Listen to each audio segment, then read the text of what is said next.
Estas férias leve o Observador no bolso. Na praia, no campo ou entre viagens, acompanhe toda a atualidade sem limites. Assine com 40 € de desconto e habilite-se a ganhar uma estadia de 2 noites num dos hotéis boutique da Small Portuguese Hotels.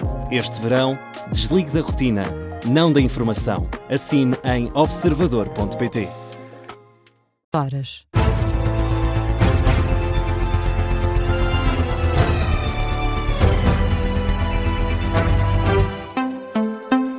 As notícias com Miguel Gato. E começamos com uma notícia observador. Uma auditoria no Tribunal de Contas, feita no ano de 2023, perdoou a Luís Neves infrações financeiras enquanto era Diretor Nacional da Polícia Judiciária. O Tribunal de Contas considerou que 2 contratos, um celebrado pela PJ para a aquisição de combustível e um outro com uma agência de viagens, não respeitaram as regras de contratação pública.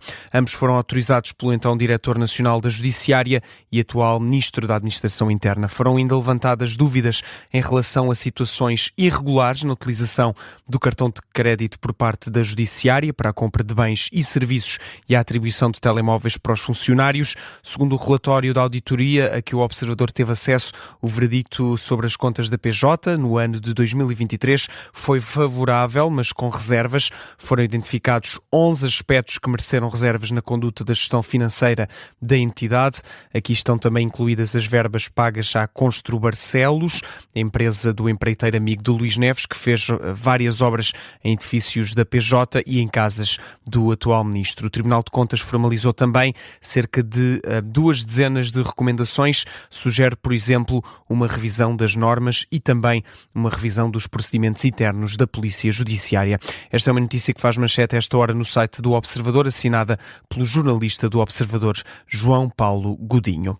André Ventura volta a levantar novas suspeitas sobre o Ministro da Administração Interna. Diz que pode ter sido Luís Neves, então Diretor Nacional da PJ, a enviar António Costa a PEN com dados de espiões encontrada no gabinete de Vítor Scária, e sugere que o caso pode ter estado na origem do afastamento da PJ da investigação da Operação Influencer. Declarações do Presidente do Chega ontem em entrevista no Canal Now. Acha que é essa a única explicação? Não pode haver outra explicação para não ter envolvido a Polícia Judiciária? Eu junto isso ao que sei agora. À PEN que António Costa tinha com os nomes dos espiões e de inspectores e etc. Mas como é que isso está relacionado aqui? E eu começo a achar...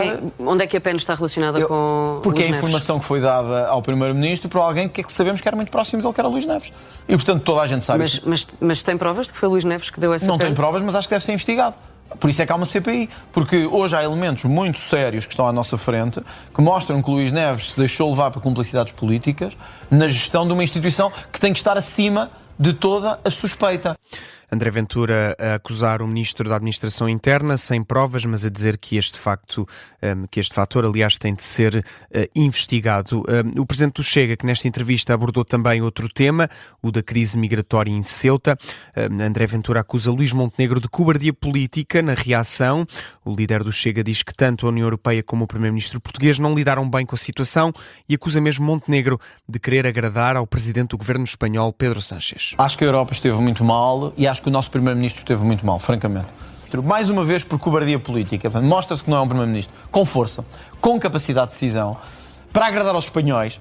Vem dizer, não, isso não se justifica ainda, etc. Itália, a Primeira-Ministra Giorgia Meloni, que não faz fronteira com Espanha, veio imediatamente dizer que quem trata assim as fronteiras não merece estar no espaço Schengen e que Itália não se vai submeter a sujeitar a risco devido uma história... à Espanha.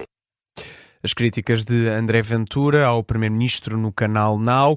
Com este fluxo migratório vivido nos últimos dias em Ceuta, o PSD lembra o legado do PS em políticas de imigração. Num vídeo publicado nas redes sociais dos sociais-democratas, o líder parlamentar Hugo Soares critica os socialistas, diz que durante a governação PS entraram em Portugal mais de 1,5 milhão de pessoas sem regras e garante que o executivo da AD está agora a regular a imigração com responsabilidade. Provoca-nos a reflexão de que como andou bem o nosso governo em regular a sério, com responsabilidade, a imigração em Portugal. Durante 8 anos, o governo do Partido Socialista fechou os olhos a uma grave crise migratória que estava a acontecer em Portugal. Nós sentimos isso na pressão que houve na habitação, no Serviço Nacional de Saúde, na educação. Hoje está demonstrado que foi cerca de mais de 1,5 milhão de pessoas que entraram em Portugal sem regra.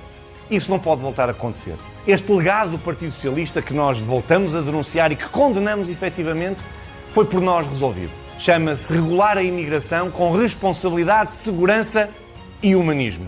O líder parlamentar do PSD, Hugo Soares, a tecer críticas ao Partido Socialista e a relacionar a política de imigração dos governos de António Costa com aquilo que aconteceu em Ceuta. Também na sequência desta situação, na crise migratória em Espanha, o LIVRE defende que Marrocos deve ser afastado da organização do Mundial de Futebol de 2030. O esclarecimento foi dado à Rádio Observador pelo porta-voz do partido, Jorge Pinto, que diz que o país, Marrocos, não apresenta garantias políticas e de segurança para a organização deste evento. Nem Marrocos dá garantias de segurança ou de capacidade para organizar este tipo de eventos, como se provou com o que aconteceu em Ceuta, como também não dá qualquer tipo de garantias politicamente falando, quando temos um regime, na verdade, porque nós não confundimos o país com o regime que está à frente dele, um regime que ocupa há mais de 50 anos o Saara Ocidental e que não permite a realização do referendo à autodeterminação, tal como previsto pelas próprias Nações Unidas. Isto significa que seria o mesmo que Portugal co-organizar um campeonato do mundo de futebol com a Indonésia, quando esta ocupava Timor-Leste. É algo que é insustentável. O porta-voz do LIVRE, Jorge Pinto, no explicador da Rádio Observador, Portugal vai organizar com Espanha e Marrocos o próximo Campeonato do Mundo de Futebol. Em Ceuta foi revisto em alta o número de mortos na sequência da crise migratória. O Instituto de Medicina Legal da cidade diz que recebeu corpos de 79 pessoas que morreram ao tentar atravessar a fronteira com Espanha. Ao todo foram mais de 70 mil os imigrantes que tentaram passar a fronteira espanhola, a maioria proveniente de Marrocos. Kiev voltou esta noite a ser alvo de ataques por parte da Rússia. Pelo menos uma pessoa morreu e 12 ficaram feridas depois de um ataque com mísseis balísticos ter atingido a capital da Ucrânia. O autarca de Kiev diz que foi atingido um armazém perto do centro da cidade e que foram resgatadas 2 pessoas dos escombros. Há também registro de um incêndio num edifício residencial por causa deste ataque de Moscovo. Os ataques desta madrugada acontecem depois de pelo menos 27 pessoas terem sido mortas na Ucrânia e na Rússia no início desta semana, após intensos ataques entre os 2 países. O Qatar diz que estão em vigor esforços para tentar reduzir as tensões bélicas entre os Estados Unidos e o Irão, 2 países que continuam à procura de um acordo para terminar as hostilidades no Médio Oriente. O emir do Qatar falou ontem ao telefone com Donald Trump sobre os recentes acontecimentos na região. Durante esta chamada, o presidente dos Estados Unidos terá elogiado o papel do Qatar em apoiar os esforços diplomáticos e facilitar o diálogo, mas não abordou a possibilidade de um entendimento a ficar fechado em breve. Numa publicação na rede social X, feita ontem à noite, o Comando Central dos Estados Unidos afirma que a passagem sul do Estreito de Hormuz continua aberta à navegação comercial. O Irão tem negado, diz que todo o Estreito de Hormuz continua fechado à navegação dos navios.